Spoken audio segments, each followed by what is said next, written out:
If you like this video, please rate, comment, share and subscribe, and if you dislike it, please tell me why so I can improve. I'm going to talk about veganism today and how to go vegan. There are a couple of things you need to know before I start, which is that veganism is not a diet, it's a lifestyle or a value system. I'm not going to talk about it in that way in this video, although I will at some other point. I'm going to talk about it as if it's a diet. And the other thing is that I'm a massive hypocrite because I'm not vegan. I have been vegan and I may go back to it, I hope I do, but I'm not. There's a video on that here. So, the thing to bear in mind, first of all, is that in the average British diet there are about 11 species of animal from which most people get their food. There are hundreds of species of plant and fungi from which people get food.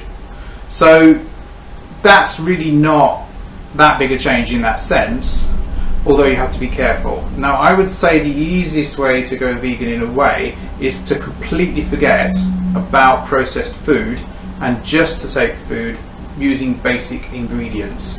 So you don't go down the shops and buy, say, veggie sausages, veggie mince, whatever. You make your own stuff.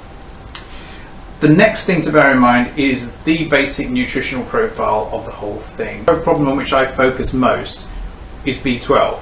B12 deficiency in vegans is not the same as the usual B12 deficiency, because what happens is the level of folic acid is usually higher in a vegan diet than it is in a non-vegan diet, and this means that blood cells are produced unusually efficiently, and so the neurological problems arise first, and you get the numbness, hallucinations, very boring psychosis, loss of sense of smell in my case. That is addressable using yeast extract, of course. There are some other vegan sources of B12 as well. One of them is miso.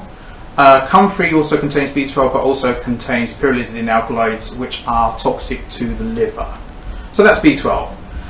The next issue, let's go through proteins. There is a question mark placed over proteins which is not justifiable, which is the idea that you must always combine proteins, because pulses tend to be high in the sulfur containing amino acids, and the other sources of protein in the diet, which are generally nuts, seeds and grains, cereal, are quite low in those amino acids. However, it's been found through research that you can actually go without the 2 sulfur containing amino acids for 3 months without it starting to be a problem. The other kind of amino acids in the digestive enzymes. So what happens is the digestive enzymes go into the digestive system, they then themselves get digested along with the protein and reabsorbed. So you are going to get constantly recycled methionine and cysteine, which are the 2 amino acids I'm talking about, and you aren't going to get a situation where you're short of them because of that, although eventually you would. But you don't need to do it in every meal. Next one along, possible difference. There are differences in the brain waves of vegans than with non-meat eaters, probably because of essential fatty acids. Now, I get my essential fatty acids from tahini on the whole. I eat huge quantities of tahini, or I used to, and I'm intending to go back to that. I'm going to do a recipe for hummus tomorrow, so you can look at that. If you haven't got tahini, there are other sources. Evening primrose oil is an obvious one, but if you're going down the route of supplementation, that's not really very good, because really you should be eating whole foods. There are various advantages to that. It sorts out menstrual problems, it changes inflammatory processes so that they're less harmful, and obviously it supplies your brain with the fatty acids that it needs to function optimally. They're basically used as signals, basically. They're like hormones that do lots more stuff than your average hormone does. Coming back to the protein, the reason that there is a bias in nutritional research regarding protein is that it's actually done in a non-vegan way. That is, it's done on rats. And rats have got a lot more hair.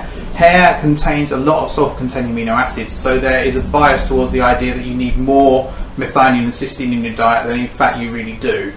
And that's one reason why it's distorted. Another thing to bear in mind is vitamin D. Vitamin D isn't really vitamin, it's actually a hormone, and it's produced by the action of sunlight on skin, but you can get it from animal sources. There is a vegetable source of vitamin D, but it's not generally eaten by human beings. It exists in Africa. It's not really worth thinking about, really. So the thing to do with that is to expose your skin to daylight at least, and not to put on too much sun cream, because then you're going to cut that out and you're going to get the problems of osteoporosis and all that kind of stuff. although there are other advantages to vitamin D. But the thing is to think of it as a hormone and not a vitamin.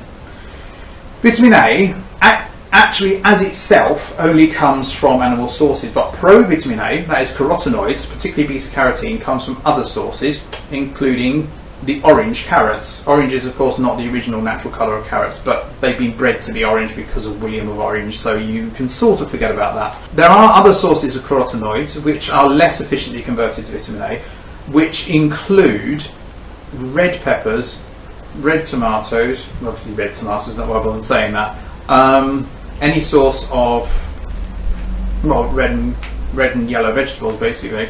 Going through, what else have we got? We've got minerals. A lot of people worry about calcium. I actually come from an area of the country, the North Downs in Kent, where there's more calcium in the water, tap water, than there is in milk. Calcium is not really a problem. You can get calcium from seaweed. Seaweed is generally a brilliant source of minerals, particularly hijiki. There are other kinds. Wakame is a bit rubbish. Kombu's nice, I'm not sure how much it provides. Dulse is fantastic stuff.